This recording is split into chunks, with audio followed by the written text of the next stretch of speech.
These days, Hollywood seems to operate under the premise that you can never have too much of a good thing. If people like a film, well, that means you can expect a dozen sequels to be announced. But sometimes, things don't go as expected. Here's a look at some planned trilogies that, sadly, will never be completed. Hellboy.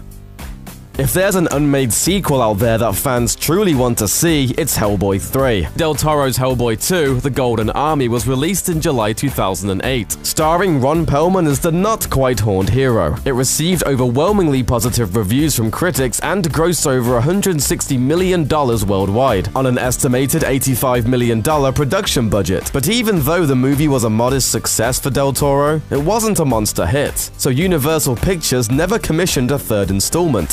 Since then, both Del Toro and Perlman have publicly lobbied to make a third Hellboy, but nothing has come of it. Still, hope springs eternal. In January of 2017, Del Toro asked his Twitter followers to weigh in on the possibility of a third Hellboy movie. After getting more than 132,000 responses, Del Toro and Perlman approached Hellboy creator Mike Mignola to discuss the possibility of a third film. But there have been plenty of hopeful meetings before, and after nearly a decade of waiting, it's starting to look like this one will never actually happen.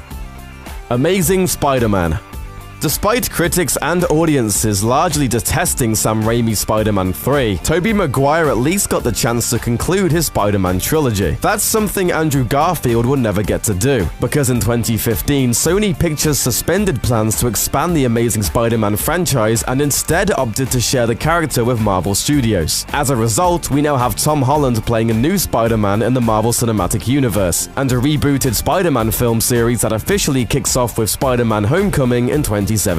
But what were Sony's original plans? Prior to Mark Webb's The Amazing Spider-Man 2 in 2014, Sony planned to launch an extended Spider-Man franchise to compete with the Marvel Cinematic Universe. It was going to include 2 more Amazing Spider-Man films, as well as spin-offs for Venom and the Sinister Six. Sony also hired Westworld co-creator Lisa Joy Nolan to write a script for a female character movie set in their Spider-Man universe, but nothing has since come of it. Although the studio cancelled plans to pursue more Amazing Spider-Man films, they haven't shuttered all the Spider-Man spin-off films. In March 2016, Sony confirmed they were moving forward with the Venom film. However, there don't appear to be plans to have the movie connect to either the Amazing Spider-Man films or the Marvel Cinematic Universe. So, to become an Avenger, are there like trials or an interview? Just don't do anything I would do.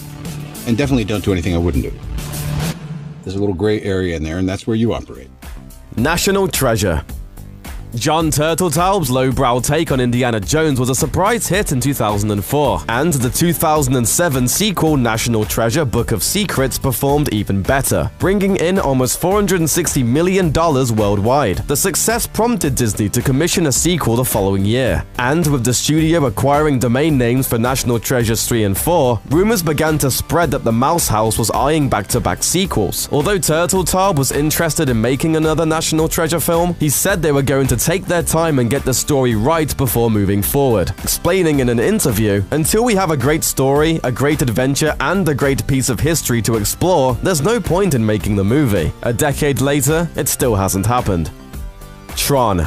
It took almost 30 years, but in 2010, Disney finally released a sequel to their 1982 cult classic, Tron. Starring Garrett Hedlund, Olivia Wilde, and Jeff Bridges, Tron Legacy earned average critic reviews and modest box office success. It wasn't a failure, but it wasn't a big enough hit for Disney to move forward with a third film. But the thing is, Tron Legacy writers, Edward Kitsis and Adam Horowitz, had already begun working on a script for a third film before Legacy even released. Not long after Legacy hit, Ain't It Cool News reported that Disney was gearing up to announce Tron 3, but the announcement never arrived. Instead, after 5 years of dragging their feet, Disney finally announced the series was dead. But hey, who knows? Maybe they'll bring it back again in 30 more years. Kick-Ass.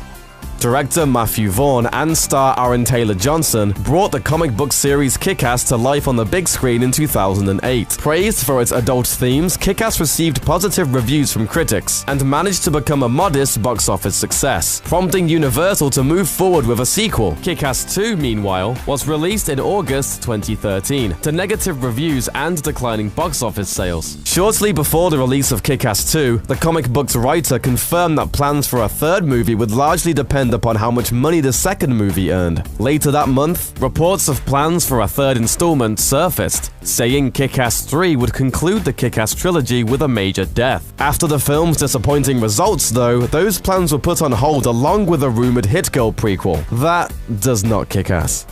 28 months later, 5 years after Danny Boyle's 28 Days Later hit theaters, the sequel 28 Weeks Later arrived, depicting a NATO takeover of the UK, where they supposedly quelled a zombie infestation. Unfortunately, one person infected with the virus survived and managed to spread it to the remaining survivors. At the end of the movie, a handful of survivors escape England and make it to France. However, one of them was still a carrier for the infection, allowing the infection to spread across the channel, ending the film on a cliffhanger. Shortly after 28 Weeks Later released, Boyle indicated that plans for a third installment were in the works. Unfortunately, screenwriter Alex Garland believes the rumored 28 Months Later movie won't happen due to copyright issues. When we made 28 Days Later, the rights were frozen between a group of people who are no longer talking to each other. Still, Garland and Boyle are still talking about doing a third film, if those legal issues can ever get resolved. We'll see. Ghostbusters. The first Ghostbusters movie ranks as one of the most beloved films in history. In fact, the US Library of Congress selected the original Ghostbusters for preservation in the National Film Registry in 2015 for being, quote, culturally, historically, or aesthetically significant, end quote. It became a worldwide phenomenon following its 1984 release, which prompted Columbia Pictures to commission a sequel. And while Ghostbusters 2 wasn't as well received by critics as the first movie, it was still a hit, earning over $215 million worldwide on an estimated $37 million production budget. We came, we saw, we kicked its ass! Despite the success, however, director Ivan Reitman didn't have any immediate plans to make a third installment. Flash forward 10 years, and series star and writer Dan Aykroyd finished a 122-page draft for Ghostbusters 3, Hellbent. It appeared that they were finally making progress on a third film, but Bill Murray was reportedly uninterested in making another Ghostbusters. It was then rumored that Ben Stiller could replace Murray in the sequel, alongside Aykroyd and Harold Ramis. Ben, what happened? Are you okay? He slimed me. Nothing came of the idea though, and after the death of Egon actor Harold Ramis in 2014, Reitman officially backed out of directing Ghostbusters 3, though he agreed to stay on as a producer. After approaching a few directors, Sony decided to move forward with a soft reboot of the franchise instead. Without Ramis, it looks as though the original team has busted its last ghost. Regardless of the controversy surrounding the 2016 reboot, at least there were 7 seasons of the real Ghostbusters, 1 season of Extreme Ghostbusters, and 2009's Ghostbusters the video game that tells more stories featuring our favorite paranormal investigators and eliminators. Fantastic Four. After achieving global success with the X-Men series, 20th Century Fox hopes to build off those movies' hype by moving forward with the Fantastic Four series. The first Fantastic Four movie released in 2005 to mixed reviews. However, fan anticipation led the Fantastic Four to become a box office success, earning over 3 times its production budget. That success inevitably led Fox to commission a sequel titled Fantastic Four: Rise of the Silver Surfer. Director Tim Story and the rest of the cast and crew all returned for the 2007 follow-up, but it was meh at best, earning mixed reviews and mediocre box office. Story wanted to move forward with a third film, but Fox decided against it, opting instead to put the franchise on hold before eventually rebooting it in 2015 with Josh Trank. Of course, that move backfired. Well, fantastically. The new version became a critical punching bag and a box office disaster. Should have stuck with the original after all. That's gross. Kill Bill. Quentin Tarantino likes to make a single story at a time, moving from one project to another without thinking about sequels. However, just a few short months prior to Kill Bill releasing in theaters, Tarantino and Miramax concluded that his 4-hour film would have to be split into 2 releases. Thus, Kill Bill Volume 1 and Kill Bill Volume 2 were born. Although they aren't his most commercially successful films, the series has become a cult hit in the years since its release. The second film ends on an unexpected up note, with Beatrix and her daughter heading off to live a life of peace. However, Tarantino believes there's always room for more. In 2004, he indicated plans to make a Volume 3 with Uma Thurman, reprising her role as the bride, though he said he would probably wait around 15 years before making another one. You and I have unfinished business.